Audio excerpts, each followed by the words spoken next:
Morning, everyone, and welcome to this Clover with myself, Patrick Cashman from Goldcrop and Pasture Innovations. And I suppose just to explain who we are, Goldcrop is a wholesale seed company, and Pasture Innovations is a joint collaboration between us, a forage development partnership between Goldcrop and Teagasc. And we also have joining us on the call this morning is Michael Egan, researcher from Teagasc Moor Park. So I guess, look, as we start this, we'll probably hand over to Mike now. And look, I suppose Mike already has an introduction built into his presentation. So I suppose, Mike, I'll let you start up your slides there. And I suppose the first thing I asked you was, like, look, a lot of people can nearly admit that, look, clover is an inconvenience. So I suppose, look, we don't take on inconveniences without a good reason. Like, so I suppose what you're going to start with is, like, why do we actually need clover at all? So I'll let you answer that one. Yeah. Sorry, Mike, I should have said, if anyone has any questions, there's a Q&A function that you'll find there on the top of the screen there. So if you put in questions in there, we'll answer them as we go along. So sorry, Mike, work away. Yeah, perfect. Thank you very much, Patrick. And as Pat said, my name is Michael Egan. I'm a researcher here, and my main area of research is on grazing management and legumes. I suppose when Pat asked me to give this, he said, I suppose, go back to basics in terms of the why, and then go through some of the issues that people are facing in terms of clover, as well as the benefits. But if we look at why clover, why we want to include clover in our swards, I suppose we can break it down into two main categories. And that keeps popping up, sorry, I can't keep rid of it. But they are animals and sward. And when we look at what we mean by the benefits in terms of animal production, typically we look at, these are the 5 or 6 main criteria that we can see of the overall benefit of including white clover or legumes, but particularly white clover in the context of today. And they are increased dry matter production. We know when we have a certain level of clover in our sward, we can achieve somewhere in the region of 8 to 10% increase in dry matter production. That is coming from, that increase in dry matter intake is coming from an overall improvement in feed quality. Typically higher OMD, 2 to 3% higher OMD, about 3 to 4% higher crude protein, and about 5% lower NDF. And that is leading to an overall increase in intake. And we know when we can, from all the research that's been done in Moor Park and across the world, when we increase the forage and the quality of the forage going into a grazing animal, it will increase overall animal performance. And in terms of a dairy production system, we can see increases of up to 35 to 40 kilos of milk solids per cow per year. Most of that is occurring from May, June onwards, when we get that high level of sward clover content in the sward. And again, similar with Philip Cretan and Athenry would have shown an 8 to 10% increase in lamb performance, and similar then with Peter Doyle in Grange, particularly in the first year of a steer's lifetime. And then moving on to the sward point of view, in terms of overall increase or maintaining herbage production because of the nitrogen pool or the nitrogen source that is there with legumes in the sward. An overall reduction in chemical fertilizer use, and that is coming from a nitrogen fixation ability of legumes in the sward. So legumes can take nitrogen from the atmosphere and convert it into a plant usable source, reducing our need for chemical fertilizers. And all of the work we have done here, we can reduce chemical fertilizer while maintaining, and the key thing here is while maintaining overall herbage production by between 100 to 120 kilos of nitrogen per hectare per year.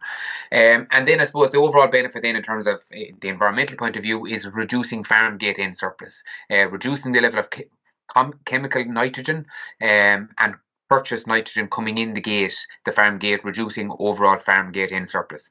And if we can reduce our nitrogen surplus in systems, we know that we can reduce overall water loss, nitrate to water loss. So they are the main benefits of having legumes, and particularly white clover in the sward. Now that doesn't happen easily, and to achieve these benefits, we need an average sward clover content of 20%. And that is the challenge, achieving that 20% average sward clover content from the establishment to the grazing management aspects of it going forward. And if we look at what that would look like in terms of an average 20% sward clover content, in spring and in the first rotation, it's between 5 and 10%. Typically reaches about 20-25% in mid to late May onwards, and then peaks in July, August at somewhere around 35 to 40%. And that will give us our average clover content of 20%. And most of the benefits that I have highlighted there that are under that star only occur when we achieve significant benefits, only occur when we achieve that 20% spore clover content in the system. But if we look at it in terms of the overall nitrogen pool within the system, and if we want to maintain or at least try and get back to growing 14 to 15 ton dry matter per hectare per year, there is a significant requirement of nitrogen required in the system to do that. And how we do that, and look, if we want to grow between 14 and 15 tonne, the total nitrogen pool that is required to do that is about 450 kilos of nitrogen per hectare. Now, I'm not saying we need to spread 450 kilos of nitrogen per hectare. There are 3 different pools of nitrogen within that. Well, 4 if you include animal recycling within it as well. But if we look at the 3 different pools that we can measure within it, number 1 is fertilizer. So that's the chemical fertilizer that we are applying.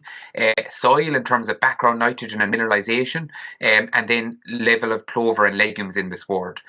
And we know, depending on the soil type, mineralization can account for somewhere between 100 to 200 kilos of nitrogen per hectare per year. There is quite a large variation between soil types and also between years. So in terms of the soil microbial bacteria that is required to release that mineralization, we need high soil temperatures and adequate soil fertility as well. So there is a large variation in terms of the nitrogen pool that's coming from the soil, but again, it's varying between 100 to 200 kilos of nitrogen per hectare per year.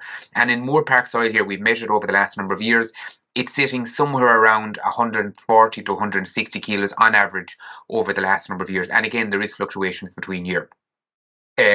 Clover, we know from some of the research we've done here, if we have legumes in the sward, we can fix up to 120 kilos of nitrogen per hectare per year. Again, so that is if we have 100 coming from the soil, we have adequate levels of clover that I mentioned earlier on, we can get another 100 kilos of nitrogen coming from clover. Then the remainder is made up from chemical sources. But if we don't have any clover in the system, we need to increase further the level of chemical nitrogen that is required in terms of fertilizer and slurry organic nitrogen.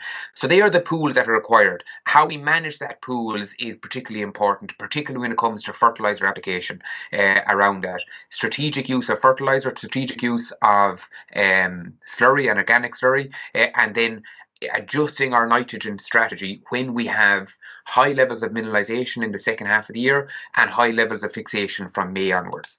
So that kind of brings it on to kind of precision management. And what is precision management of nitrogen? I suppose it is applying nitrogen at the key times of when we need it, at the right quantity that is required, and ensuring that we're using the right sources, whether that be an organic source from slurry, a chemical source from fertilizer, or when we are getting high levels of fixation and mineralization, we are reducing our chemical fertilizer use in line with that. And if we break that into summer, spring and autumn, spring, we only go with fertilizer in the spring when we're getting weather conditions, soil temperatures above 5 and 6 degrees and rising, trafficability, rainfall levels and so on, using better use of slurry. Some are then matching grass growth and supply. And again, this is where we get increases in fixation, and again, the back end in the autumn as well. So it is about managing that system across the year to ensure we try and achieve and maintain herbage production to similar levels of where we were in the past.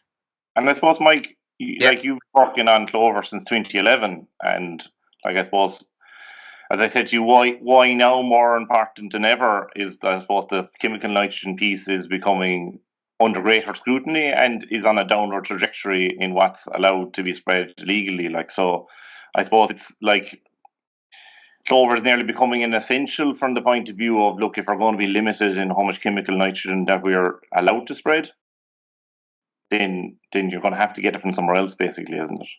Yeah, and look, if the whole thing here is that we want to maintain herbage production of where we are nationally, there has been a downward trend over the last number of years that has coincided with a significant reduction in chemical fertilizer usage on farms as well, or being imported into the country, and that's not really good for the system because it increases the chemical or concentrate purchases as another nitrogen source coming in, and increases the level of forage that can purchased within the system as well.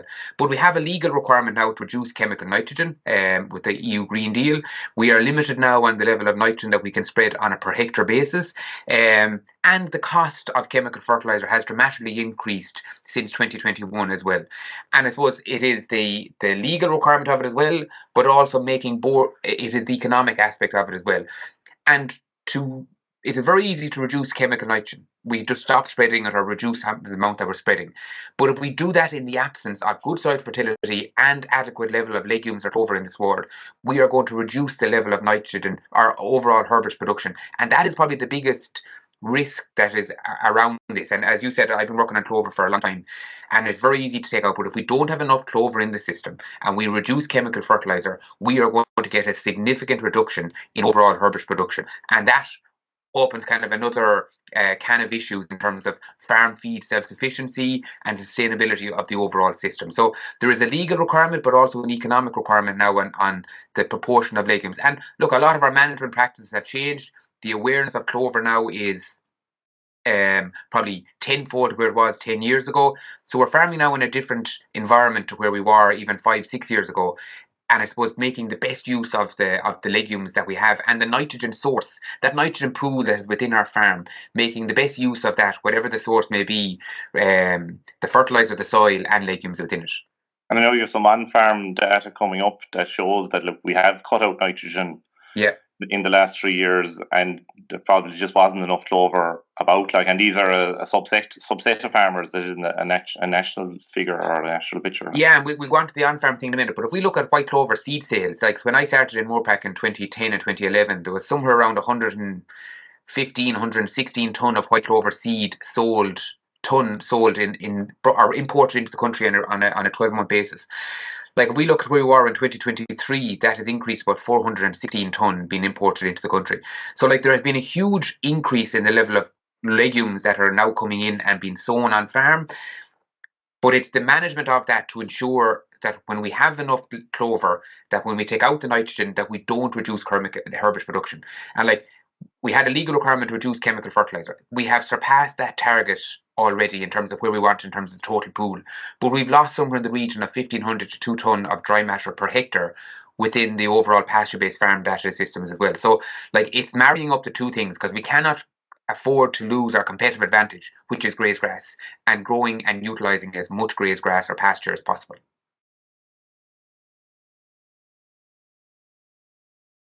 So if we move on to fixation then, I suppose, looking around it and what can clover do. And look, there's a huge range in the level of clover or the level of nitrogen that clover can fix on a per hectare basis within each year.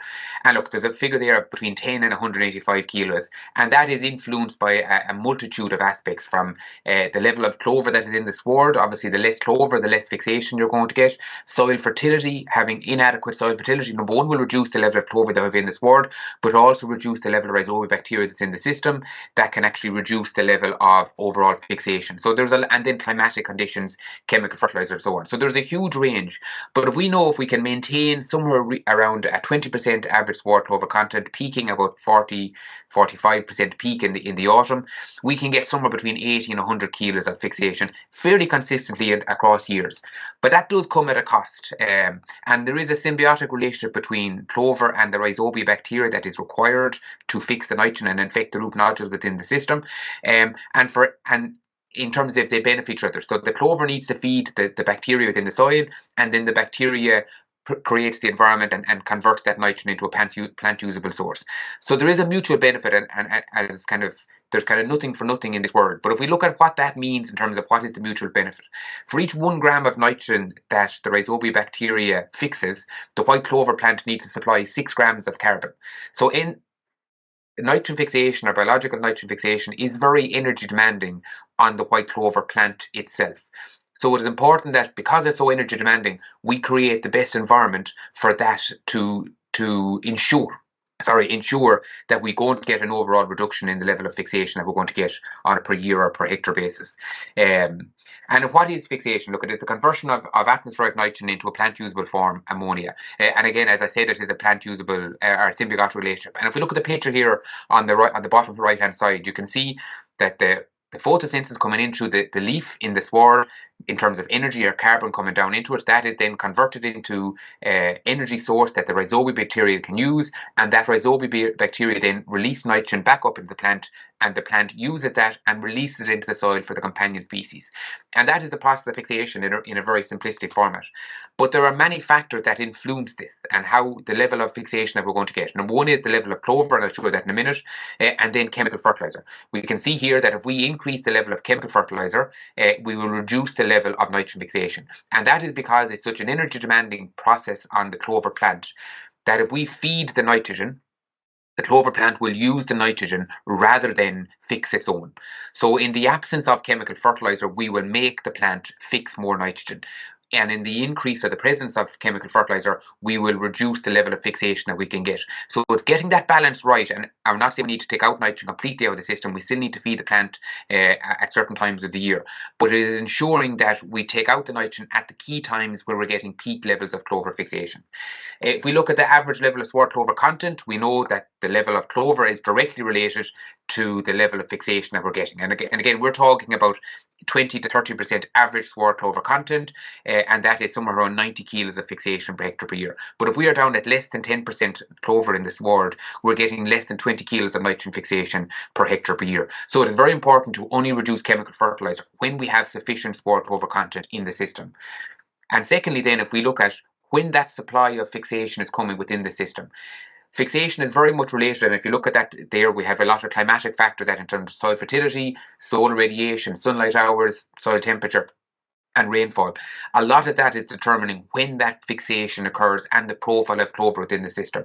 And we typically get very low levels of fixation prior to May, and it is only really from May onwards when we typically get a kind of high level of fixation. And this graph here is represented on a kilos of nitrogen fixed per hectare per day, and typically we peak in kind of June, July, August in terms of the level of fixation that we're getting from the swards, whereas now at the moment coming into early April, we're only really beginning to see a slight increase in the level of fixation. So if we're looking at a system and we want to build a nitrogen strategy around that system, we need to front load some of that chemical fertilizer to that ancillary to ensure that we don't lose production in that early spring period, because that is fundamental for the overall system that we're going to do.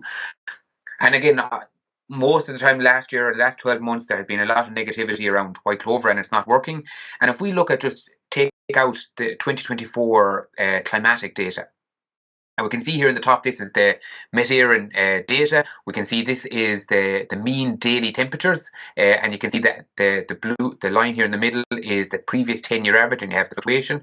But all the blue figures are the days and months that were lower in terms of lower soil to air temperature than the previous 10-year average. And the red months, the red lines above the line then, is when it was higher than normal. But about 70% of the mean temperature last summer was below the previous 10-year average. So we had a very, I don't know to say it, but we had a very cold spring and summer last year, which has a direct negative impact on clover content and nitrogen fixation, because we need adequate soil temperatures to do that. Likewise then, rainfall. So we need adequate rainfall, but not too much. And if we look at the bottom graph here, 5 of the first 8 months of the year had higher average annual rainfall. Again, don't need to say it, but that has a direct negative impact on sward clover content and nitrogen fixation. So if we look at it as objectively last year, the climatic conditions we had didn't suit chemical fertilizer responses, grass growth rates, or chemical or nitrogen fixation from clover within that system. So it's very important that we get that balance right in terms of adjusting that when we have years like last year to do it. And that is why we have developed the kind of the nitrogen strategy based on sward clover contents. And you can see here, this is the kind of the nitrogen strategy that we've developed in Moorpark the last number of years, based on the level of clover that we have in the system. So if we want to look at how much clover we have in our system, April is the time. So we're now coming into early April. This is the key time to decide if we have sufficient level of clover in individual paddocks to try and reduce the level of nitrogen that we're spreading on that. And as again, from that profile that I showed there, we typically don't try to reduce chemical nitrogen in the spring period because we can compromise overall herbage production. So we're front loading that chemical nitrogen ancillary in the spring, and then based on the level of clover that we have in our system, between 5 or 20% in April, we can significantly reduce the level of nitrogen that we're spreading from May onwards towards the end of the year, because that's typically when we get the peak level of fixation for the remainder of the year. So we want to build a nitrogen system or strategy or planner around when we have clover, how much clover we have, and when we're getting most fixation from that clover. And this is the strategy that we've developed to do that. And Pat mentioned earlier on in terms of on-farm work, and some people may have heard of it, some people not. So in 2020, we set up an on-farm clover study called the Clover 150 program. I'll stop you a second, Mike, because there was one question there that relevance to the back a small bit. Like, what was the minimum pH for clover? So look, if we look at soil fertility, sorry, I should have said that, yeah. So if we look at soil fertility, so when we talk about soil pH, we need a minimum soil pH of about 6.5 to get root nodule formation and rhizobia bacteria infections into the root nodule. So if we're typically below a 6.5 soil pH, we're going to reduce the level of fixation. And the further we get below that, the lower that fixation level and level of sword clover content is going to be. So soil fertility is very important for establishment and long-term persistence of it. But in terms of fixation, it's probably complicated a bit, but like pH is very variable within a field too. Like I don't know, do people realize how variable? Do you know that when you're in the lower regions of it, the likelihood that you have certain parts of the field below a threshold is probably higher than if your average is higher. You're likely to have more of the field in an optimal range, like. So yeah, and that's why when you're it is extremely variable, and I suppose look, everyone sees how lime is spread. It's probably not spread extremely uniformly either. So like when you're working on the margins, you're probably going to have more of the field or more of your area below that as well. Yeah, the traditional figure was for grass wards was 6.5 for legumes, and now going to more of a legume based system, we need, or 6.3, we need 6.5 now for a legume based system, and that is an average 6.5. So again, as Pat said, the variability within that, and if we're sitting closer to a 6, there is more of that paddock that's going to be below a 6 and above a 6. That is only an average score for that individual paddock. So we do need to be soil sampling, particularly as we're now moving towards a legume-based system, until we get to a scenario that we have sufficient clover on the majority of our platform. We need to probably soil sampling, I would say, at least every year, at least every 2 years, and ideally every year. Ensuring that we have a soil P. P is essential for taproot formation in terms of the establishment period, and K then is vital for stolon production, which kind of happens, stolons typically appear on clover plants from about month 5, 6, 7 onwards. And to increase the level of stolon production and growing point formation, potassium is very important for that. So like soil pH in terms of overall nodulation, rhizobacteria and fixation. Index 3s and greater for soil P is very important for taproot formation, which does have a long-term impact on persistence, and then potassium then for stolon and growing point formation are all vital. So all three are vital, but they all have different roles to play. So it is very important to get that right. And if we don't have adequate soil fertility, and national trends are not good for soil fertility, it is going to be very difficult to get to that average 20% that I talked about earlier on, to be able to implement the benefits that we can get from clover in the system. So I'll go on to this, and it's a couple of slides here, and then I'm finished talking then on the on-farm thing. But so if we look at the on-farm study, there's a massive geographical spread, and we have expanded this to over 40 farms now at the moment, and fill some of the holes that we have on this map. But this is the original 32 farms that we had in 2020 when we started. And I suppose the overall objective was this: to maintain herbage production at greater than 14 tonne, because that's what the group of farmers were doing when we started in 2020. The average production was 14.4. We wanted to reduce chemical fertilizer to less than 150 kilos, but only do so when we have sufficient clover. That wasn't to achieve that in the first year, it was to get there by the end of the program. Where we started was 230 kilos in the year we started. We want to reduce farm gate in surplus. So again, that's the amount of nitrogen, free nitrogen within the system that is not being used. So there's nitrogen in versus nitrogen out. We want to get that down to less than 130 kilos. And NUE, increase sward clover content to 20% on the majority of the platform, average sward clover content 20% on 80% of the area, and I suppose maintain overall farm feed self-sufficiency. And that's very important for this. If we go and try and incorporate legumes and reduce chemical fertilizer, and we are continually reducing the overall herbage production and farm feed self-sufficiency, it is not good for the economic performance or the sustainability of that system. So this is the blueprint, establishment blueprint that we have developed and used as part of the on-farm program and widely within Teagasc now. It is a combination of reseeding and oversowing every year. So it's a 5-year program to get to the level of where we want to be, to that kind of 80% average milking platform or grazing area under white clover. And this is the program that we've used. And it has to be a two-pronged approach between reseeding and oversowing. And if we get the conditions right for both, they are both as equally successful. But there's one slide here, I'm not going to talk about establishment today, but there's one slide here on the impact of oversowing and date. Like if we look at oversowing impact, and like we're now coming into what's today? Today is the 27th of March. We're coming into the beginning of April now in the next couple of days. April really is, particularly for drier farms, is the only month really we should be considering oversowing. And you can see here, if we look at paddocks or fields that were reseeded in April versus May, there is a 7% reduction in average sward clover content the subsequent year. So month of oversowing is vital, and that is because we don't get typically enough soil moisture or rainfall once we get into June, July onwards. So we need to get those seeds in early enough, and that is kind of the first week of April is really the best time to start oversowing. And the drier the farm you are, the earlier you should consider going for oversowing. This is the average sward clover content that we've had on the farms for 2021, 22 and 2023. And you can see each year we have increased year on year, and from spring to autumn we have significantly increased it. And we saw a big jump in 2023 in terms of the level of clover that we had on farms, and the average sward clover content in 2023 was actually 23% on about 60% of the grazing area. But if we look at 2024, and again, coming back to the negativity that was associated with white clover in 2024, in spring of 2024, on the group of the Clover 150 farms, we had an average 8% reduction in average sward clover content in April. In May, we had about a 4% reduction, in June, we had a 4% reduction in average sward clover content.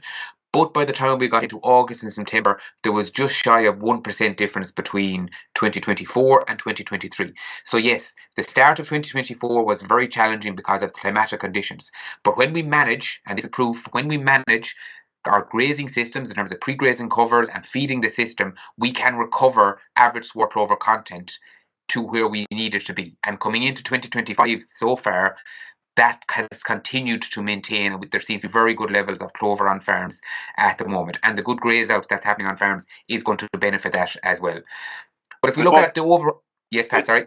Them into clover is very well adapted to our climate, and given the start of 24 was treacherous basically, but it's still recovered quite well.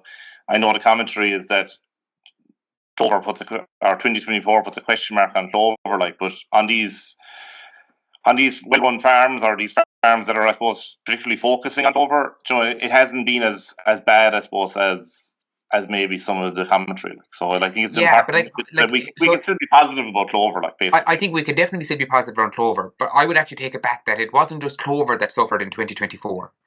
National grass overall herbage production in 2024 versus 2023 on pasture base was down 1.3 ton, 1.2 or over 1 ton anyway. The response to chemical fertilizer was lower because if we look at the climatic conditions, they were not conducive to overall herbage grass growth or herbage production. It was cold and wet. The grass doesn't like that. Clover is more sensitive to those changes in climatic conditions. But when we got into the back end of the year and we managed those swards well, and again on this group of farms, that clover content recovered to where we needed to be, and it has continued to come in so far anyway into 2025 back to where we were in 2023 levels in terms of average sward clover content. So yes, there was question marks thrown around it. I think it was in years like that, and we could potentially get years like 2024 again, hopefully not for a long time. But on years like that, we need to adapt our management practices in terms of chemical nitrogen, our grazing strategies. If we have lower levels of clover in the system, going back to that nitrogen table that I showed earlier on, we should increase the level of chemical fertilizer that we're applying on those paddocks, regardless of what we did the previous year. So we cannot base our management this year based on what we did last year, because there are so many variables that change within a farm system and within a year as well. And if we look at what happened across, I'm not going through every figure on this table, but if we just look at the level of clover that we've increased from 2021 to 2024, we now have 75% of our milking platform area with clover averaged 20% in 2024. We had a target of 20% on 80% of the area. So we have achieved very much close to what we wanted to do. In terms of chemical fertilizer, so again, we started in 2020 previously at 230, and by 2023 we were down to 160 kilos of nitrogen per hectare per year. Okay, we had reduced overall, but it was on an upward trend from where it was in 2022. But when you look at it, 2024, clover content were back. Overall grass growth rates were back in the first 6 months of the year, and the group of farmers in the Clover 150 program had increased overall herbage production, increased nitrogen fertilizer by 30 kilos. 25 kilos of that was spread before July, so up until June, in that period when we had low sward clover content. And we were still back on 2023, but we were only 300 kilos back in 2023 versus over 1 ton back on pasture-based national average. So again, it is coming back to that scenario that we need to adapt our system based on what's happening on an individual year. And when we do that, we can maintain average sward clover content. We saw no drop in average sward clover content when we got into the back end, and we somewhat maintained overall herbage production compared to what happened nationally within that system. So the Top 150 program is a clear blueprint of what can happen when managed well, and you adjust, more importantly, you adjust to the scenarios that are there in any individual year or given year. And I've just pulled this out. Well, let's go back there, Mike, a second, because there's a question that you could probably answer using that. Is that like would you put any of the last year's reduced growths down to reducing soil reserves? Like, so basically, we've come off a very high level of nitrogen, and are we only now seeing the true effect of that in soil nitrogen reserves? So I know you've had longer term studies going in more part that a lot longer than probably the average farm. Nitrogen fertilizer is reducing nationally, and overall grass growth rates are reducing nationally. And if we look at in 2022, and again, some of that is because of maybe potentially a harvesting of the nitrogen pool within the system and high rainfall levels as well. But if we look at in 2022, so fertilizer prices went to over €1,000 a tonne for urea in 2022, and even within the One Farm 50, the Clover 150 program, there was a significant reduction in chemical fertilizer down to 156 kilos. So in the first year, coming into the second year of the program, we had achieved our nitrogen target of less than 150 kilos. But we lost nearly 2 tonne dry matter production from where we were in 2021. That is because that big reduction in chemical fertilizer happened in the absence of clover. And I suppose like that kind of shows, Mike, that I suppose on these set of farms anyway, like that it was very responsive. The nitrogen went down and the growth went down straight down with it. Like there was no lag effect as such, like, you know. Yeah, and like most of, like, if we look at that big reduction, like it was like, if we look at that nitrogen table, we don't really recommend reducing chemical fertilizer in spring because, again, we have lower soil temperatures, we get lower level of fixation if you look at that graph. And if we look at in 2022, there was spring fertilizer reduced and taken out of the system, as well as the remainder of the year. And that spring nitrogen has a huge knock-on effect for cumulative herbage production. So, like, of that 60 kilos of nitrogen, that reduction in 2022, it wasn't just in the second half of the year when we should have enough clover. It was every month of the year that we were allowed to spray chemical fertilizer. Again, it was responsive because of the prices. So we do need to adapt, and we should only take it out when we have sufficient clover and at certain times of the year as well. I think there's still a question there on like the delayed effect. Like, but I know you had set up fields in Moorpark that were on low levels of nitrogen or lower levels of nitrogen for 10 years, and like pretty much, and like Moorpark soils are pretty much like a strainer. Like, I don't think you would hold on to nitrogen on a misty day there. Like, but like, yeah, it's like this is the Moorpark study. So these swards here, the data from these swards here are these swards are from 2013 is when they were established or set up. And okay, last year there was a big drop off in overall herbage production. Again, no worse between the grass only swards or the clover swards getting 150 kilos of nitrogen with 20% broad clover content, no difference in them. But consistently, these swards have been doing about 13.2, 13.3 done over the last 10 years. 2024 and 2018 were two significant reduction within that. Again, it is the response in that. And look, you're not going to hold nitrogen in the system long term. And if we try to take chemical fertilizer out in the absence of clover and mining whatever nitrogen reserve we have in the system, we are going to reduce overall herbage production within that. So it's very important that we don't do that and try and maintain it as much as possible. And there are going to be years, and just because in this system here we increased clover or nitrogen fertilizer by 30 kilos in 2024 versus 2023. Okay, we didn't meet the objective of the program, but we didn't negatively impact sward clover content. It recovered, and we maintained herbage production more so than the national pasture-based farmer did when they didn't react as much with going with more fertilizer early on in the year. There's a question there on fixation, and I know you've a picture come up of White and Red Clover, so that might be a better time to deal with that. And there's a question on molybdenum as well, so we might just keep going, and I think there's a better chance to deal with them there in a minute. Well, like, I can go on to Red Clover now, or do you? I'll swap over. I'm just going to talk on. I'll swap over and to finish up on the Red Clover, or the White Clover. Sorry. What did I do now? I'm sharing the screen.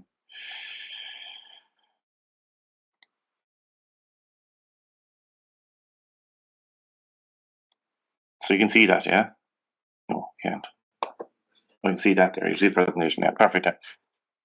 So look, I suppose this is back to look from a varieties perspective, and I suppose we wanted to start with the management because look, we have two new improved white clover varieties. A big step forward in what's possible with white clover genetics. But obviously, look, it has to be within the guise of good management. So like we wanted to start with the management because it's a combination of better genetics and better management to get the best result. So look, I suppose just to dive into it, I suppose, look, the two varieties are CLODAGH and DUNGLOE, and they've been developed by Teagasc at Oak Park as part of our pasture innovations collaboration. And it really is a revolution in what is possible with white clover. Like we deal with a lot of forage trials, and typically with forage trials, you get a lot of variability, but these seem to be a real consistent step forward in what's in and a real jump in what's possible with white clover. So I suppose there's a number of factors that we say are that make up what defines this step forward. And the first one here is more feed for less cost. And I suppose CLODAGH, look, we compare, Goldcrop has been and successfully establishing Crusader and Chieftain on farm for the last 15 years. And I suppose that we consider them to be a base. So if you use them as a base, you take CLODAGH, is about 10% ahead in total grass and clover yield. So that's not that it's a bit more clover and a bit less grass. That's total grass and clover yield for no extra cost. If anything, less cost because there's going to be less nitrogen required in that system. And then DUNGLOE, the highest yielding medium leaf, is about 6% ahead of the Crusader and Chieftain. And again, we've on top of that, then we have better seasonality of production. So we have better spring and autumn growth. And as I said, what is really exciting here is that, because we obviously know even within Ireland, we've got different climatic conditions, different soil conditions. So CLODAGH and DUNGLOE are now also on the Irish list, the England and Wales, the Scottish and the French list. So if you think of the adaptability, even within the trials in Ireland, is going from Donegal down to Kilkenny. In the UK and Scotland and France, it's going from Aberdeen all the way down through and into Brittany and down as far as Paris. So like this is, I suppose, repeatability, because a lot of the feedback we get is that, look, clover works fine over in that field, but it doesn't work well everywhere. And like for this to be a system that we can adapt reliably, it needs to work everywhere. I suppose more so than ever before, we see with these varieties that they're adapting, and this kind of performance advantage is kind of basically repeating every time. And on top of that, now Moorpark have trials, emerging work coming out of Moorpark where they have more varieties compared. And again, you have this kind of ton of production sort of thing being kind of repeated again for no extra cost. If anything, less cost because you have less nitrogen required in the system. And this feeds into this, that you have higher yielding varieties. They're more prominent in the sward. Again, as Mike showed, they're hitting that 20% of the sward, so you get a more reliable fixation. These varieties all have a similar trend in that they have higher ground cover. And it's showing in some of the trials where they're maintaining yield better over years. So look, as a farmer does their 10% reseeding or even their oversowing over years, it means that the performance of what they sowed last year and the year before is starting to accumulate in the total fixation on the farm. This is the implication, is that it's not just about having clover and what we sowed last month, it's about having clover across the farm. And I suppose then, again, it's only a reflection of what Mike covered earlier, is that if we can reach this 20% of clover across the farm, then we're starting to achieve these other benefits. So that comes from better livestock production. And I suppose even from a feed point of view, and the consistency of feed, the fact that you have higher ground cover means that clover is better distributed throughout the sward. So I suppose, again, from a variety perspective, often you get advantages in yield, but maybe you get a negative in something else. So from what we can see in all the traits of importance, with CLODAGH and DUNGLOE, it has been an improvement in all traits. So again, it's making the varieties more applicable to the Irish, to a greater range of Irish farms. And I suppose what what really counts in the end is that all this has to lead back to higher profitability.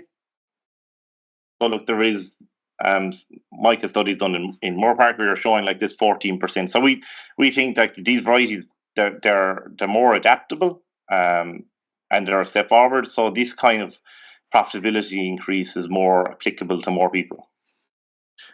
And I suppose just to move on in the interest of time to like how this will fit into mixture. So look, this is a mixture that we Goldcrop do a range of own brand and in-house mixtures.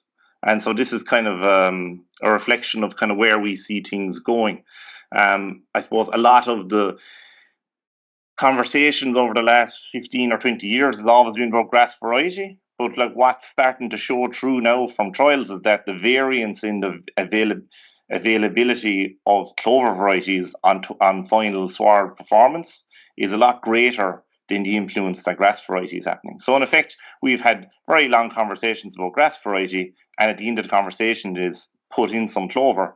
But in fact, the conversation nearly now should be focusing on making sure that correct clovers are in there, and then moving on to conversation about the grass variety, because the clover varieties are actually becoming more limited, or there's a greater variance of what's available out there in the market, and it has the clover variety is a greater bearing on what the final performance of the sward was, particularly obviously in a nitrogen limiting scenario. So I suppose look, just to scan down through like grass variety like Aston Energy Glenfield that are 5 stars for graze out, good production, and then Aston Conqueror, again good for production and 4 stars for graze out. So look, important from clover establishment that you're getting light into the base of the sward. But also look, we're looking now at moving away from single varieties of clover in a mixture to having Crusader, CLODAGH, and Dungloi in this mixture this year. So like there's a wider range of mixtures that you can look through on the Goldcrop website. But look, suppose this is just an example that like we see if the logic was always to have a mixture of grass varieties, then the same logic should be there that we have a mixture of clover varieties, so that we're accessing the best genetics. So I know there was a guy in the Dáil earlier on the week looking for 2 white clovers. So look, it's the same kind of logic. 2 is always better than 1. And I know, look, we're going to move on to red clover, and just as I have the slides open here, I just want to talk through the Ferga red clover. And sorry, while I talk through these, I can't see the comments, so I'll deal with them just at the very end. But look, I suppose the highlight of Ferga is the first Irish bred red clover. So like I suppose we're getting a lot of Germany and France are the big markets in Europe for red clover, and a lot of what we import is coming, I suppose, a spill out of what comes out of those countries because, and I suppose the issue there is that these are short-term cropping lays, so they're like you have a rotation of potatoes, wheat, maize, and maybe the red clover is going there as a fertility booster for 18 months. And look, if it falls out of the system fairly quick, that's not a major problem. Obviously, the systems in Ireland are quite different in that you have silage ground, and the objective is to establish a crop that persists as long as possible under a silage scenario. So we need persistence in red clover varieties for it to be a viable option in an Irish scenario. So, like I suppose, Ferga was bred again by Teagasc as part of Pasture Innovations, and the target was to breed for better persistence. And now we have swards of Ferga in the ground for 3 years, and they really are like nothing we have seen before has the plant density and the plant uniformity and plant stand, and I suppose both maintaining plant stand and maintaining yield better than anything. And like we have mixtures widely available with this year, including Milvis, which was also proven to have good red clover persistence. And I suppose we've moved away from these European type, mainland European type varieties because it's basically giving red clover a bad name. And I know Mike will show us some varietal data there next. But like there is a real difference, and this is a real good technology, and there's no point in trashing a good technology by bringing in bad genetics. So look, that's all from me, and I'll stop sharing, Mike, and we'll move back to you. All right.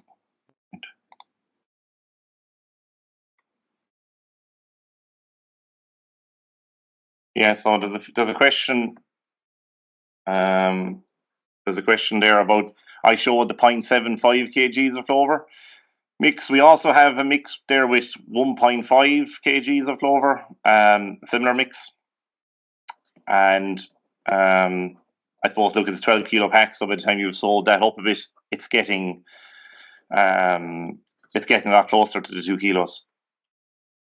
I need to stop sharing. Oh, yeah, sorry about it. But Mike, you can bring up your slides there again. There's a few other questions as you're bringing them up. Do you want to deal with those questions first, Pat? Yeah, I can deal with them, yeah.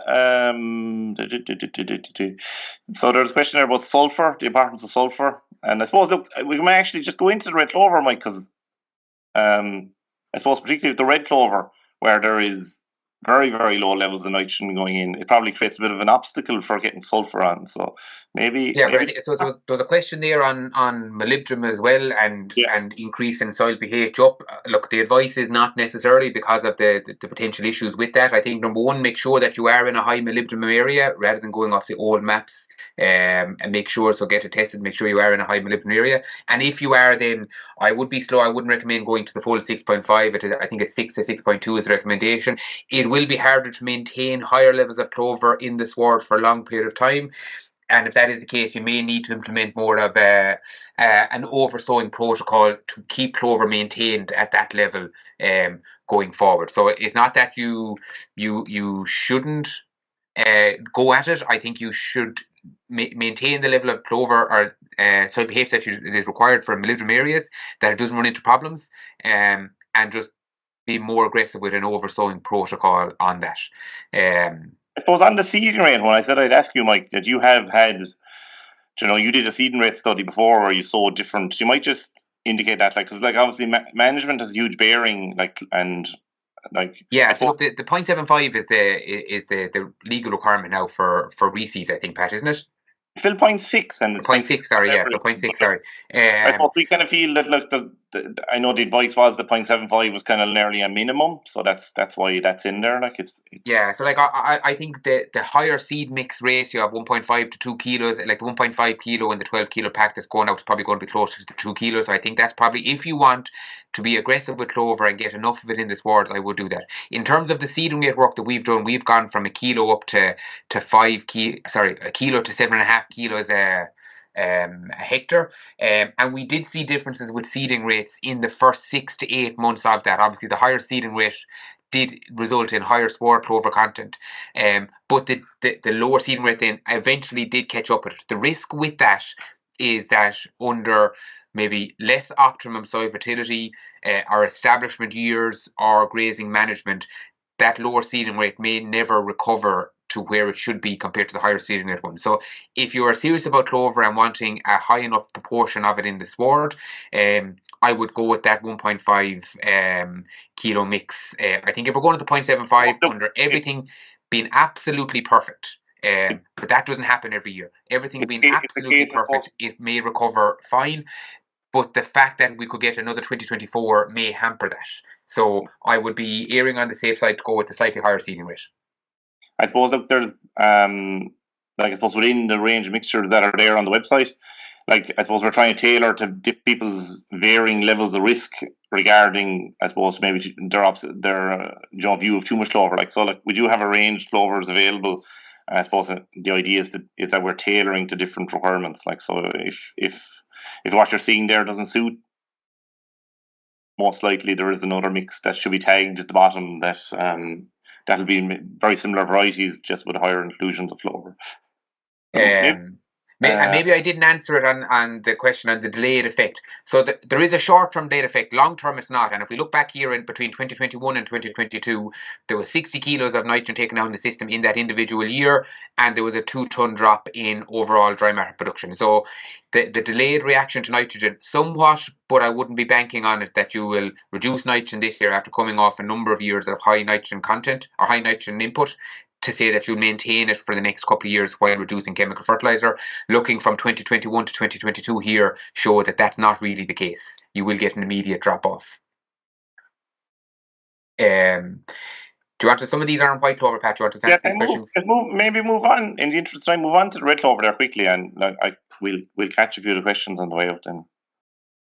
Clover, in terms of pros and cons, and they're two very different plants, and I'll go on to that in a minute, but red clover typically has a higher nitrogen fixation ability than compared to white clover because of the nature of the plant that it's on, and as a result will give higher dry matter production levels compared to a white clover sward under minimum to zero levels of chemical fertilizer input. So it has a higher growth potential and higher nitrogen fixation potential, and as a result then it can drive overall animal performance. Most of the benefits that we've seen in terms of feeding red clover silage to animals is coming in younger growing animals that would have a higher crude protein requirement in terms of your replacement heifers or young weanlings that they're trying to push on. In terms of the cons with it, poor persistency. Again, we'll go through the varietal impact again, but again, looking at poor persistency because of, again, of the nature of the growth pattern on it. Difficult to graze, again, because of a taproot on it. In challenging years like last year, can be difficult to ensoil in terms of getting the dry matter content right in it to ensure you get good ensoilability. That is more of a challenge, particularly when you get to the third or fourth cut if you're implementing a 3-cut or 4-cut system. And again, we haven't seen much of issues yet, but again, that 4-year break because of the disease potential risk with it.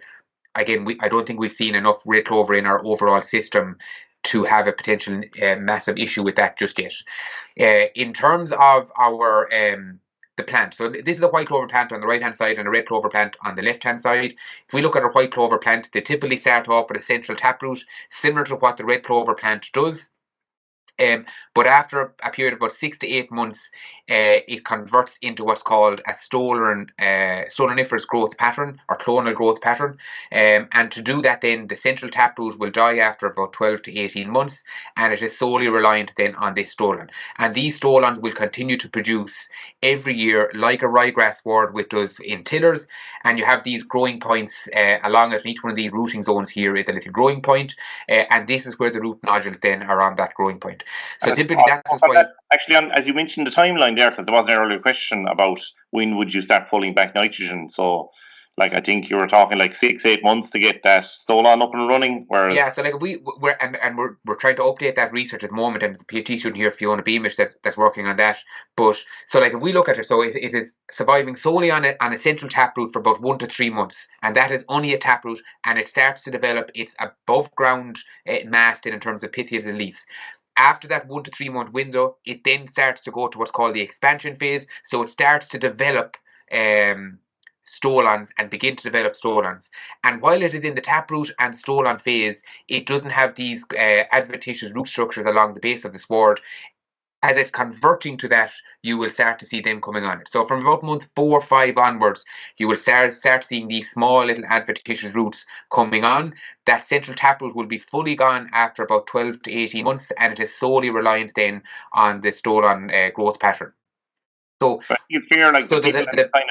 when it's in that conversion, sorry, Pat, 1 second. So when it is in that conversion phase, going from the clone or from the taproot phase to the expansion phase to the clonal phase, there is a lag effect there. And as it's converting to that clonal phase, it will start to fix nitrogen, but the levels that you're seeing in terms of that kind of 80, 190 kilos do not happen very early on in the life cycle of it, because we need to be in that full clonal phase to have fully developed that. So typically in terms of a nitrogen strategy, I would be slow to reduce the nitrogen content massively in that first year and relying solely on fixation from it. In terms of red clover then, it only has a central taproot here, and because it only has a central taproot, it doesn't produce new plants off that. That is why it is not as persistent under grazing, because if you damage that crown of the plant, that plant is then damaged or gone off it. And you can the kind of, I suppose what's happening a bit on farm is that once there's been establishment nitrogen put on red clover, that people are moving back relatively quickly then to lower levels of nitrogen. And because the red clover doesn't have to go through. Yeah, because the red clover doesn't have to go through these three phases effectively. The red clover produces a taproot, and that is all it has. And that taproot gets deeper and deeper and deeper, and it will produce more adventitious roots along that deeper taproot. So it doesn't have to go through that three growth phases that white clover does compared to red clover. So you do get much earlier fixation in terms of release into the soil from a red clover sward than you would a white clover sward. But just coming back to so in terms of nitrogen strategy around that, with a red clover silage sward, once you do your establishment nitrogen, you can top dress it for your first light cutting. But after that, the requirement, assuming you have enough clover in the sward now, albeit, assuming you have enough clover in the sward, the requirement for chemical nitrogen on a red clover silage sward is greatly reduced much sooner than you would on a white clover sward.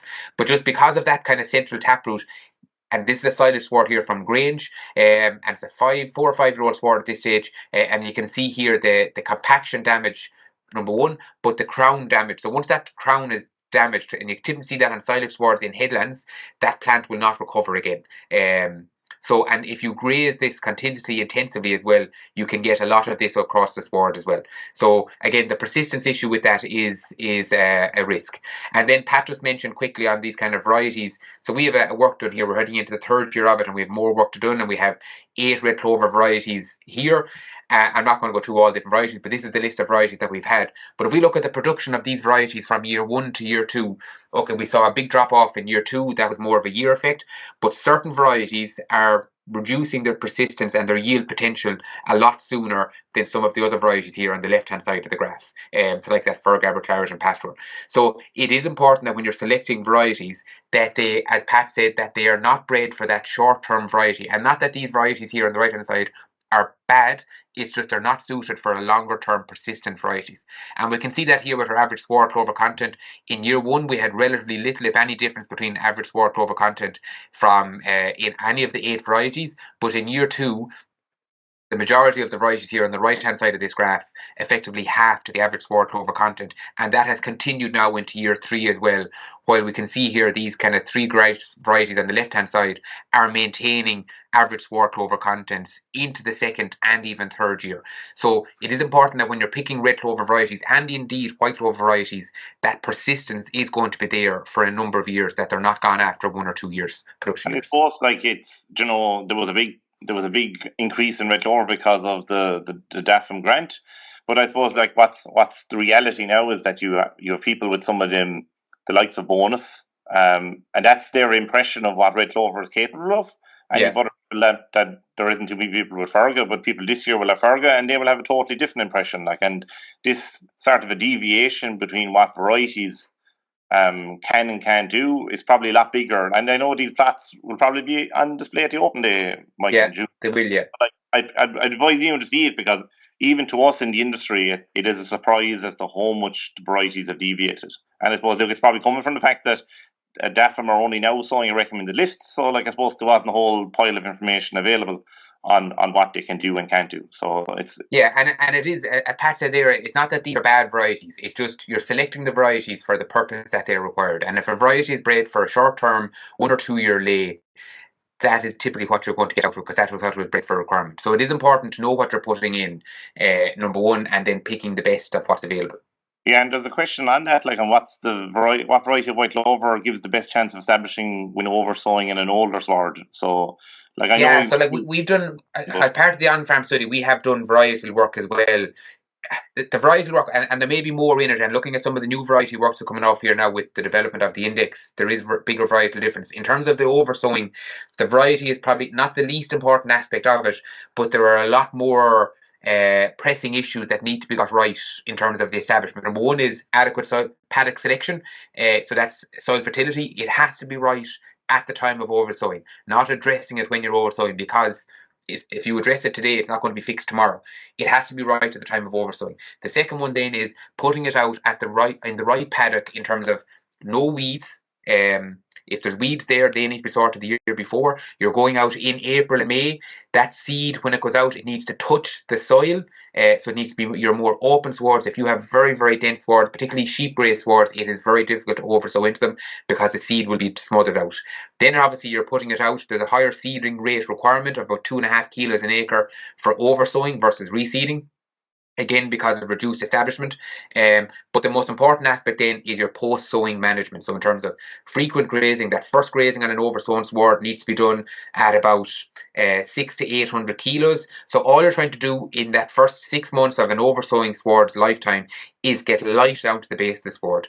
And the only way you can do that, having everything else correct, soil fertility, paddock selection, timing, cultivar, seeding, whatever it may be, the only way you can do that is have frequent tight grazing that you're allowing light down to the base of the sward, not cutting any silage off it. And that is the biggest rate or reason for failure in terms of the post-sowing management, even if everything else is got right. So that has to be got right from the go. In terms of the variety aspect of it, we haven't seen it yet, not to say that there isn't, but there's other issues that's causing bigger factors than just the varietal aspect in oversowing at the moment. Well, look, we have the CLODAGH DUNGLOE and the Crusader in a overseeding pack.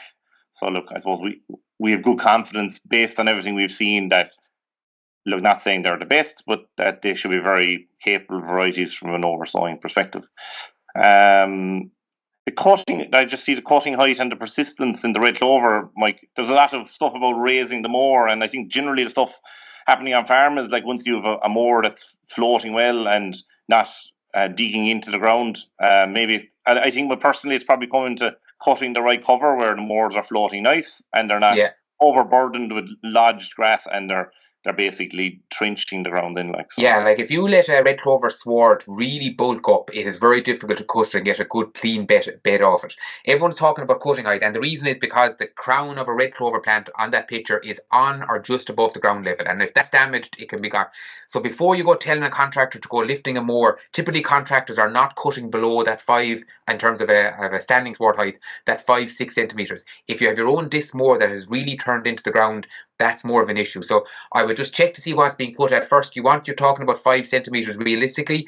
But it seems like that, the modern moors, when the right kind of a cover is going through them, they work really, really nice. Like, yeah, so and like most new moors now have kind of stone guards on them anyway to keep it up slightly off the ground, and contractors don't damage the sports anyway. So I wouldn't be telling anyone to go lifting a moor without knowing what it's doing first. But it seems the weight of a heavy crop really drives the moors into the ground. Yeah, we've seen it here in some of our red clover sports and Grange. If you go to that kind of 7, 8, 9 weeks of a bulking up of a crop, it's very difficult to cut it, and that probably causes more issue than cutting it at the red cover. We saw a field last year that where they cut up the hill, they killed the clover, and where they cut down the hill, they didn't, and it was just a really heavy crop, and where they were pulling into the hill, they just went too tight, like, and it was striped every 10 feet, every 3 meters. You had red clover, no red clover, and we do need to be careful of cutting heights. But you're talking 5-6 centimeters of a standing crop post cutting, but check that before you go lifting anymore. Yeah, and actually even on that field, it was where it got double slurry is where the problem was. Where it got single slurry, it wasn't. So it was just, the crop was way too heavy, like. Yeah. I'll run through their questions because I know I want to finish on time. Go ahead to the post-emergent spray is pretty simple answer. It's Pro Clover for White Clover, and there'll be an emergency derogation for Clover Max. For red clover sward, so they're red clover reseeds. Red clover reseeds, so yeah. So like basically it's mutually exclusive. It's Clover Max derogation, and talk to your retailer early because it's important to get a gauge of what the demand would be. But it's Clover Max for red clover, and it's Pro Clover for white clover. And the seeding rate. Look, on red clover, look, white clover we discussed seeding rates. Red clover seeding rates. Look, that work is undergoing with yourself, Mike. Look, at the moment, DAFM are giving a red clover silage measure grant, and to achieve that grant, you need to have 4 kgs of red clover per acre. So, like, that's basically the industry standard now, because most people are applying through the BIS and they're getting their €300 a hectare. So they're needing that 4 kgs on the label to get the grant. Spraying, and there was one other question. Look, I can cover that at the end. So I think we can. You've nothing burning to say, Mike. To you, I can close it off. I know we're run over time at this stage. So yeah, look, I think we're now coming into April. I think this is the key month now from everything I've said, you need to make decisions on oversowing in terms of selecting the paddocks now and getting it in, getting them grazed off tight and getting it done properly, and also making decisions now based on what nitrogen strategies are going to be on those clover paddocks coming in, and using that the clover score guide that's on the Teagasc website and that nitrogen planner guide for grass clover sports that's on the website as well, to make that decision now and react in time. Perfect, thanks. So all that's left for me to do is to thank you for your time and your wealth of information. It's hugely valuable. I know you've been 10 years ahead of the game. It's only now that you're relevant. But look, it's hugely beneficial to have this background of information because look, it's becoming really, really important now. And I suppose, look, it's to thank you who have attended. It's brilliant to see such an interest in white clover. I suppose ourselves and Charles have gone invested in better clover genetics, and it's hugely rewarding to see that there's an interest in the same. And I suppose, look, going forward, there's a huge amount of information on our mixtures and varieties on our website. If you need more information, try contact myself or our staff. And then there was a question there on looking for further leaflets and brochures. Look, just either contact one of our staff or message in on the website and we'll get back to you as soon as possible. So look, other than that, thanks again for attending. If you need any information, please reach out and we'll hope to see you all during the year. So thank you.